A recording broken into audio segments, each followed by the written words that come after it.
Cordial saludo para todos los que están viendo este video. En la presentación del día de hoy les vamos a analizar un poco sobre el contenido del libro Emerging Capital Markets and Globalization. El grupo está compuesto por Sebastián Durán, Santiago Álvarez y en este caso quien les habla Sergio Erazo. Para comenzar les vamos a hablar un poco sobre el capítulo número 1, el cual pues es hacia el desarrollo de los mercados capitales. En ese orden de ideas vamos a dar a conocer una introducción muy general que es relevante para comprender ciertos postulados que se datan en este capítulo.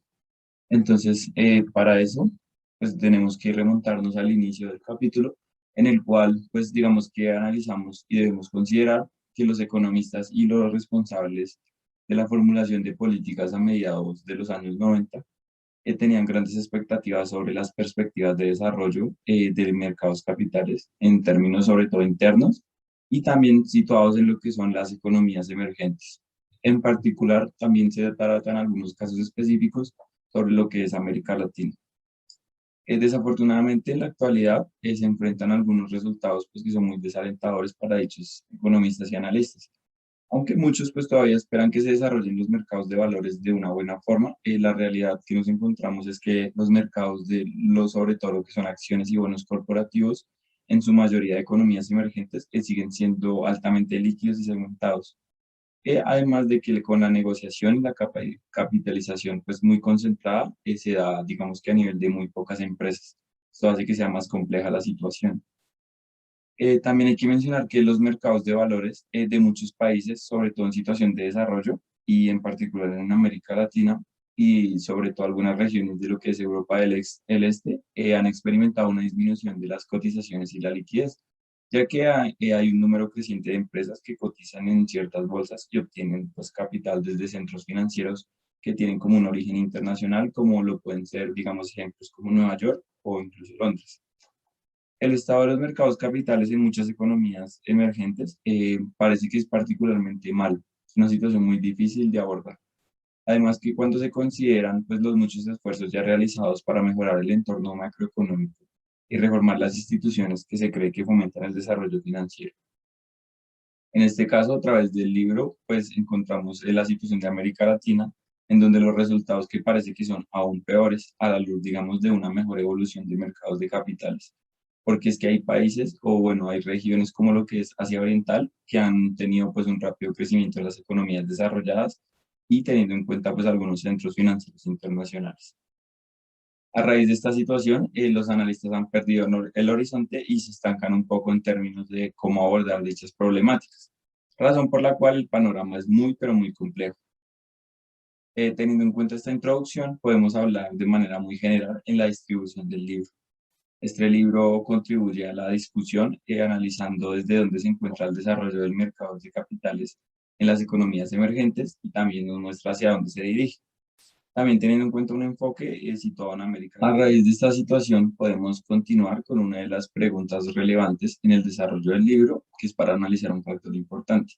Esa pregunta es, de cierta forma, ¿por qué es importante el desarrollo financiero?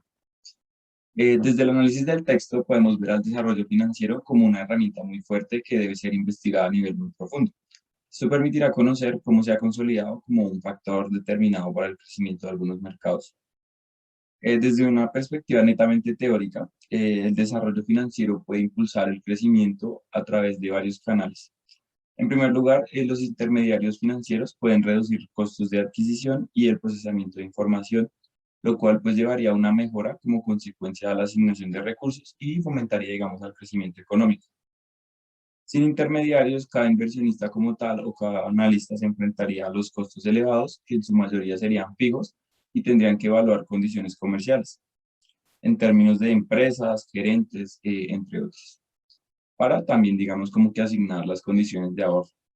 Los intermediarios financieros surgen para emprender, digamos, la tarea de investigar oportunidades de inversión. Y a raíz de esta acción, por decirlo así, también pueden vender esta información hacia los inversores. Al economizar los costos de adquisición de información de estos intermediarios, mejoran la evaluación de oportunidades de inversión y también teniendo en cuenta algunas ramificaciones positivas en términos de asignación de recursos y en crecimiento. Otro canal a través del cual el desarrollo financiero puede influir en el crecimiento económico es mejorando el gobierno corporativo. Esto es debido a que los intermediarios financieros pueden ayudar a reducir los costos de monitoreo. Esto se debe a que es proporcionando así medios adicionales para que los inversionistas supervisen de manera efectiva, aunque también de forma indirecta, a ciertos gerentes y a través de ellos induzcan a maximizar el valor de la empresa, con ramificaciones positivas tanto en las decisiones de ahorro como en términos de inversión. El desarrollo financiero también puede afectar el crecimiento económico al reducir los costos de transacción asociados a la recolección de ahorros de inversores. Esto es así, aumentando los ahorros, explotando, digamos, ciertas economías de escala y superando las indivisibilidades de inversión. Después de conocer estas diferentes variables que afectan y explican la importancia del desarrollo financiero como un eje de análisis, podemos pasar al siguiente tema que se configura, el cual es la evaluación y globalización de mercados capitales. Digamos que para analizar los mercados capitales en los países desarrollados hay que ver que han crecido sustancialmente durante las últimas 3 décadas, lo cual ha llevado a que se experimenten un gran auge en lo que es los años 90 para adelante. Como parte de este proceso, las empresas obtuvieron más capital en los mercados de bonos y acciones, mientras que tanto los inversores minoristas como las institucionales, digamos que aumentaron su participación en esos mercados. Los mercados financieros experimentaron una expansión tan robusta que, digamos, si se analiza desde el año, por ejemplo, 2004, el crédito combinado desde el sector privado y público hacia, digamos, y por parte de las instituciones financieras, han tenido que ver mucho en la capitalización del mercado de valores y los bonos privados, tanto en circulación, en los cuales alcanzaron un promedio de más del 260%, que aumentó, digamos, en términos de PIB, analizado, por ejemplo, en países como el G7, el cual es un grupo dominante en términos internacionales. A raíz de este crecimiento tan fuerte, también se puede ilustrar cómo ha sido la situación en países más fuertes, en donde se puede decir que el desarrollo de los mercados capitales en los países ricos ha ido acompañado de una creciente integración financiera entre las naciones. Esta globalización no es nueva. Se podría decir también que los flujos internacionales de capital existen desde hace mucho tiempo. De hecho, pues digamos que según algunas medidas, el alcance como tal de la movilidad y los flujos de capitales globales hace 100 años, especialmente durante la era del patrón oro, podría ser comparable al nivel actual. Eso quiere decir que estamos en una muy buena situación. En ese momento, sin embargo, pocos países y sectores participaron en la globalización financiera, debido a que era un término pues bastante nuevo y tenía teorías complicadas de entender. Entonces, también se puede decir que los flujos de capital tendrían a seguir lo que es la característica de migración y en general se dirigían a respaldar algunos flujos comerciales y la inversión en términos de infraestructura, en lo que sería entonces el mundo en desarrollo, lo cual incluye ejemplos como por lo que puede ser la situación de América del Norte. Capítulo número 2, desarrollo en los mercados de capitales. Bueno, en este capítulo abordaremos el crecimiento sustancial del sistema financiero a partir de la década de los 90, donde comenzó a existir una mayor intermediación financiera por parte de las instituciones financieras. También existieron nuevas dimensiones en cuanto a servicios e instrumentos financieros y una expansión de los mercados de valores. A partir de esto se evaluará la evolución de los mercados latinoamericanos a lo largo del tiempo. Además, se comparará con otras regiones del mundo. Ahora hablaremos sobre el contexto global. Uno de los principales factores que limitó durante muchos años la gran, eh, la gran expansión del sistema financiero fue el control del capital del sistema de Bretton Woods. Debido a que al finalizar la Segunda Guerra Mundial, los líderes en el mundo concluyeron que la libre circulación del capital había generado devaluación y desestabilización de las economías nacionales, afectando el comercio mundial. No obstante, este sistema fracasó a mediados de los años 80, debido a que los países miembros no obligaban a hacer cumplir estas restricciones del flujo de capital. Además, la eliminación del respaldo del dólar oro, lo cual provocó que Estados Unidos rompiera sus barreras y por ende los demás países del mundo. Cabe recalcar que Estados Unidos era la gran economía mundial. Por otra parte, tenemos las innovaciones financieras, las cuales fueron uno de los pilares fundamentales para el fuerte aumento de los mercados de valores en el mundo. Esta innovación en el campo generó la creación de instrumentos financieros que facilitaron las operaciones de los inversores, como la diversificación de cartera, gestión de riesgo, agrupación y transferencia de activos, clasificación de perfiles de riesgos y rendimientos, además de reducir la brecha de la comunicación, donde una información financiera óptima genera transferencias rápidas y eficientes. Todos estos factores, sumándole a una demanda constante del mercado, contribuyeron a una rápida transformación de los mercados de capital durante las últimas décadas, además de generar, digamos que disminución en costos en cuanto a estos tipos de instrumentos. Ahora hablaremos cómo todo lo anteriormente mencionado influyó en Latinoamérica. Esta creciente financiera afectó en los países desarrollados en cuanto a flujos de capital, en los cambios de volumen y composición del capital. Debido a la gran liquidez internacional, llevó a que los países emergentes adquirieran grandes deudas externas, donde tenían incapacidad económica para hacer frente a estas deudas. De este modo se llegó la solución frente al sistema internacional, dando los cupones Brandy. Por otra parte, también generó que existiera una mayor inversión extranjera en estos países, incentivando el crecimiento económico y el desarrollo. Y aunque existió un buen flujo de capital privado hacia los países emergentes, sigue existiendo criterios que determinan qué país recibe mayor cantidad de entradas privadas. Con el fin de hacerle frente a estos cambios económicos, los países emergentes crearon una política con el fin de atraer flujos de capital internacional, emulando el desempeño de los mercados de capital en los países desarrollados y administrando de una forma óptima los flujos de capital volátil. Y aunque en Latinoamérica el desarrollo financiero llegó tarde, a mediados de los años 90, los mercados de capitales han aumentado de una forma pertinente, donde la capitalización bursátil nacional en promedio, en términos de PIB, se ha triplicado en las grandes economías de la región, como Argentina, Colombia, Chile, Venezuela, entre otros países. Sus valores negociables dentro de los mercados de valores nacionales se han cuadriplicado. Esto demuestra que esta expansión financiera ha generado que haya un desarrollo en cuanto a la economía de los países. Y aunque sigue siendo muy pequeña respecto a los países desarrollados, este crecimiento es muy importante y demuestra la eficacia de la apertura en cuanto a la economía de valores. En este tercer capítulo, que se llaman los factores que explican el desarrollo e internacionalización de los mercados capitales, podemos ver cuál es el crecimiento que se ha producido en un contexto de creciente globalización financiera, cómo los flujos de capital fronterizo e importaciones e importantes inversiones extranjeras directas en el capital transfronterizo tienden a ser muy importantes. También cuáles son los factores subyacentes a los procesos de desarrollo del mercado de capitales nacional y la internacionalización de la actividad de los valores. En esto podemos ver cómo los mercados capitales locales que impulsan su desarrollo se ven gracias a factores macroeconómicos e institucionales, en estabilidad monetaria, políticas fiscales, los ingresos y entorno jurídico.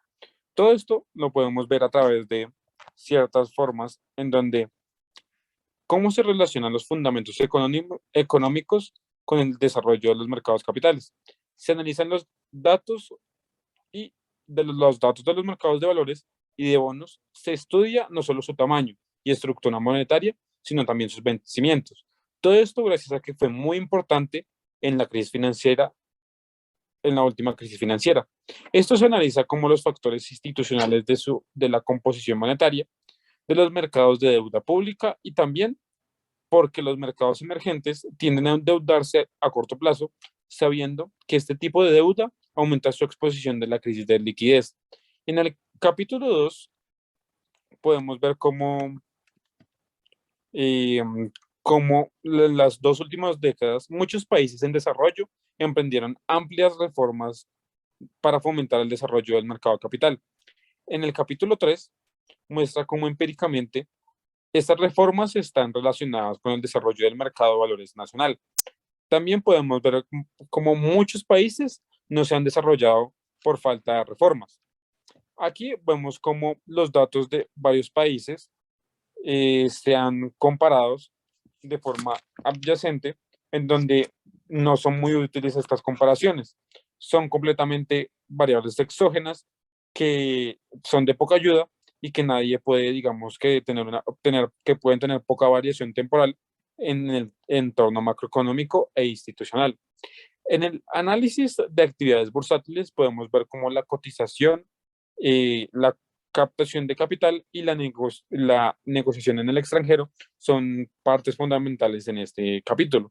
También podemos ver cómo fundamentos económicos y las reformas están relacionados con el desarrollo del mercado y de valores económicos, en donde la internacionalización se ve como un grado en cada país.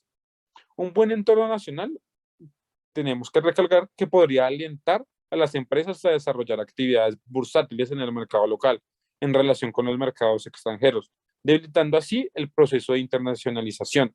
Por otro lado, un mercado nacional transparente y que funcione bien podría tener, digamos que, inducir a los inversores internacionales a ofrecer mejores condiciones de la financiación para empresas locales. Todo esto lo podemos ver gracias a la internacionalización que afecta la actividad comercial y liquidez de los mercados locales.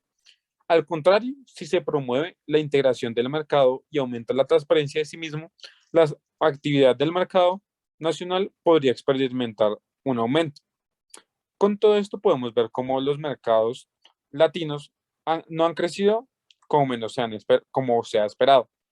En estos puntos podemos ver cómo el primero puede ser el uso de los mercados capitales por parte de los emisores e inversores.